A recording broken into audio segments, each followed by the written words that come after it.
Ayan, nag self check na lang siya ng 5 seconds. So yung consumo natin 900 watts. So dito natin makita kung babawasan niya ba yung consumo na 900. Ayan, nag-click na siya guys. Click sabi mag-start na yun siya. Ayan, 5 watts na. 300. You know, 100 na oh. Babawasan niya na hanggang sa maging 0 na yun siya guys. 700 na. 800. Yun, 6 na lang. Hanggang sa 0 na yan. Ayan oh, 0 na siya guys. Yun oh.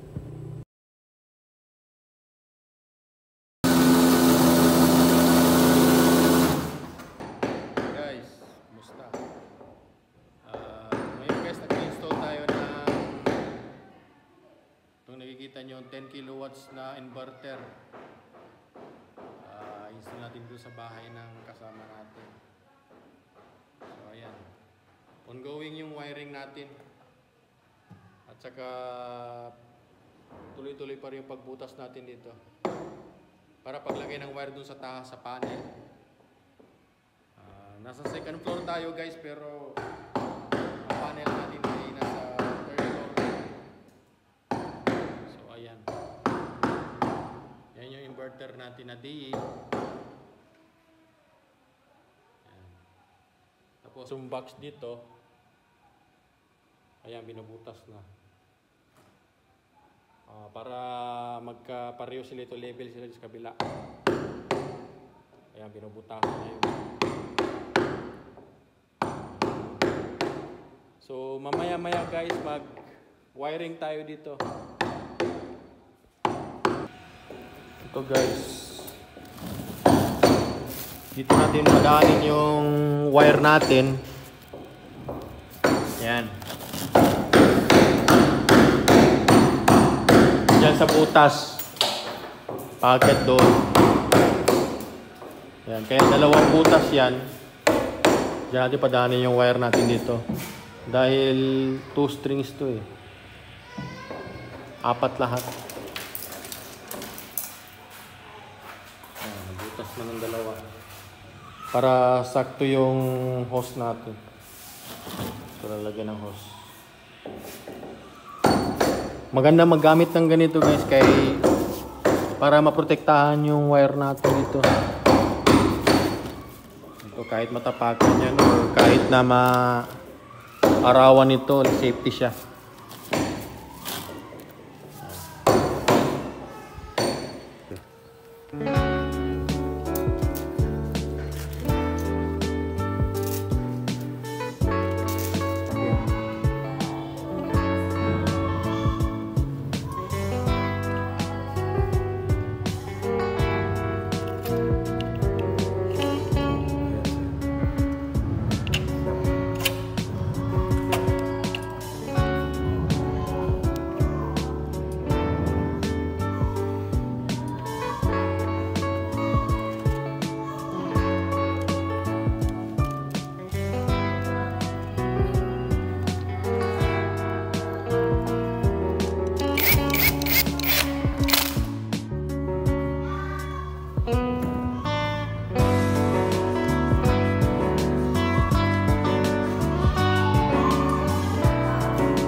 Na yung positive, kaya naman tayo sa negative dito.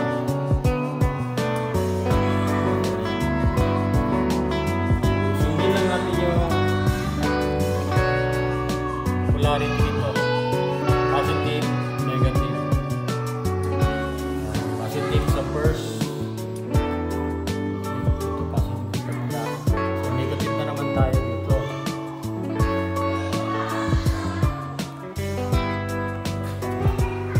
Ganyan ang paglagay guys, ipit lang ng clipper. Yan. Tapos dalawa. Ipit.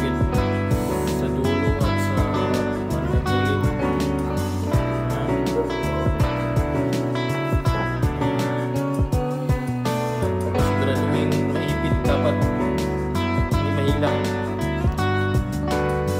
Open mo ito, open mo ito. Pasok mo na ito.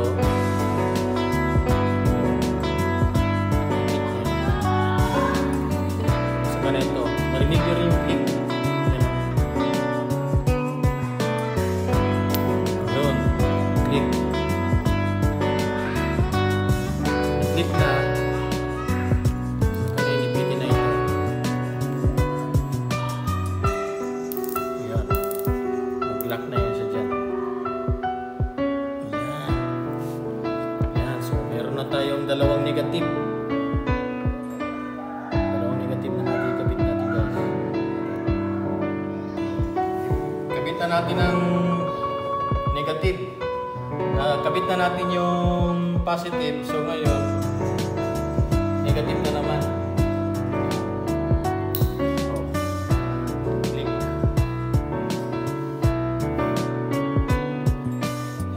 Click na.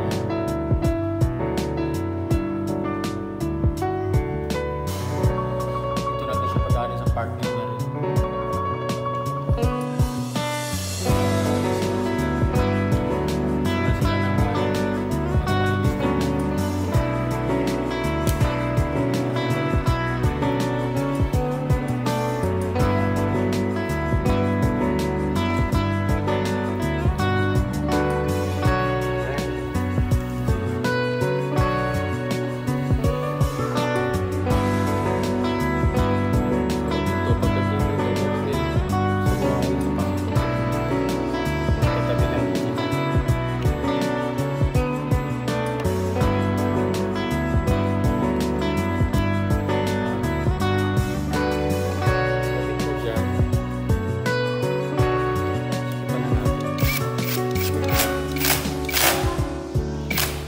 Tamang torque lang, guys, para safety, tsaka hindi mag-alog, walang short circuit. So itong isang negative partner naman dito sa kabila.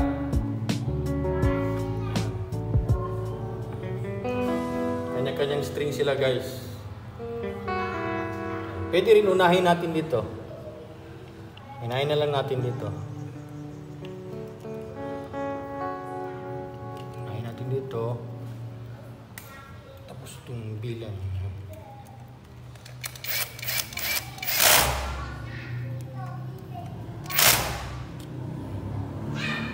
Okay. Kabit natin itong dugtong niya dito sa inverter. Shucks ka na. Yan. So, siguraduhin mo yung negative, positive dito sa taas, negative sa baba lahat. Ang tunog yan. Yun, ang lock. So, dito, partner rin sila. Yan. Yan. So, ayan guys, ganyan na. Yan. Positive, negative. Tapos, isang pasok lang dito para partner sila sa isang string. Yan, sa kabila. Yan, dito. So, ganyan. Yung mga allowance din yan. Yan, para malinis. Yan. Para sigurado. Diba? Yan. Tapos na natin yung isang set dito ng string. Kabila naman tayo. Yan, natapos na natin mag-wire. Kompleto na sa circuit, pati SPD. DC SPD, pati ACS SPD. Nilagyan na rin natin ng meter. So, kulang pa tayo ng string dito. String na lang ang kulang dyan. So, kabit natin dito. Okay na ito. Panel na lang ang kulang. Ayan, i-access na natin itong 18 pieces na solar panel natin. 555 ito na watts. Okay.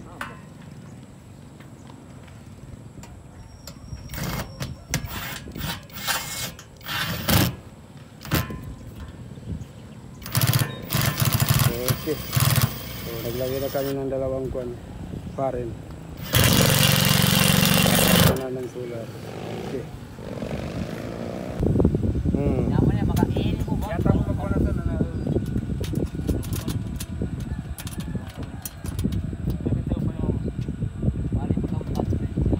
Parin na karon.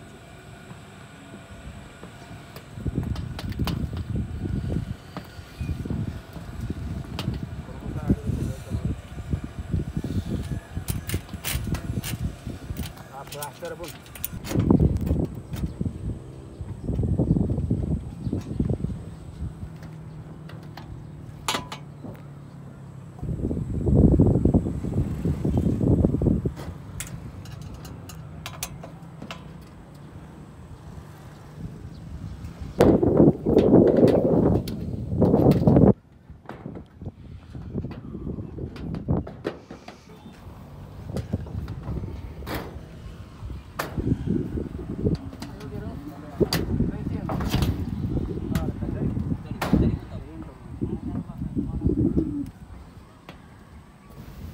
Panel natin para kabit. Yan, kompleto ang team natin dito guys.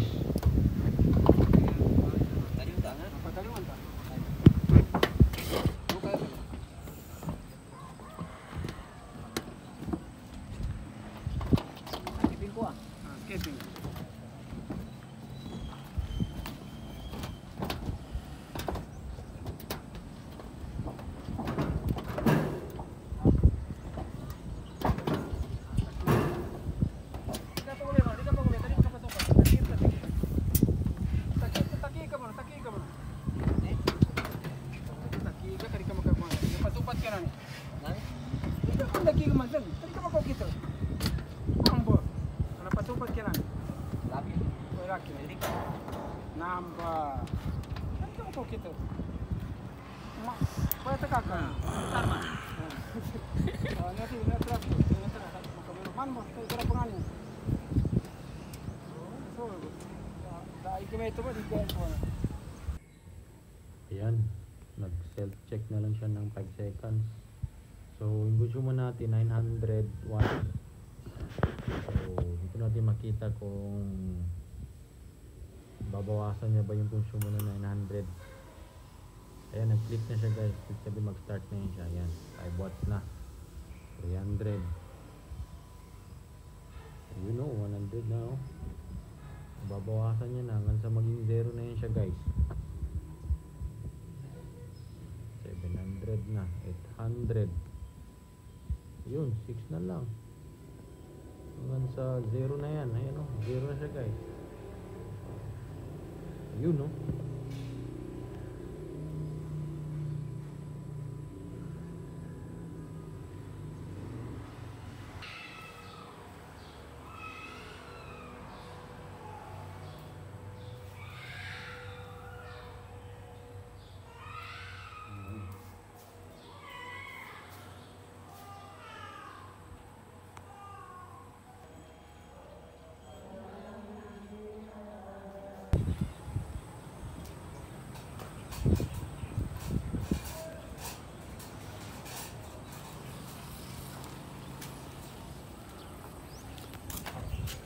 Yan, matibay ang paglalagay.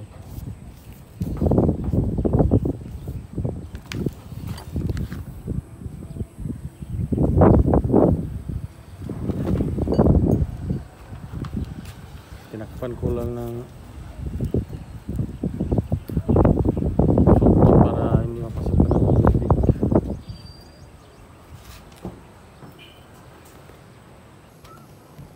Okay guys, tapos na yung 10 kilowatt project natin. So, pwede pa dito mag-upgrade kung gusto niyang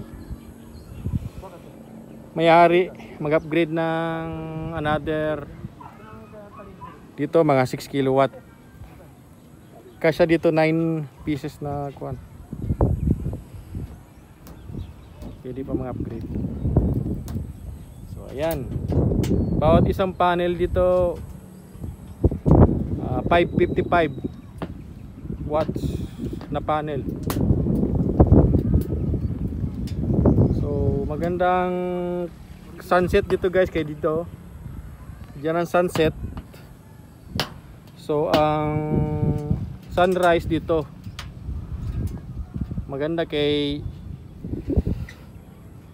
medyo late lang siya konti ng sunrise, pero steam naman yung atip natin. Yung degree niya hindi masyado kuwan. So maganda rin ang harvest siya kahit na umaga pati hapon. Yan.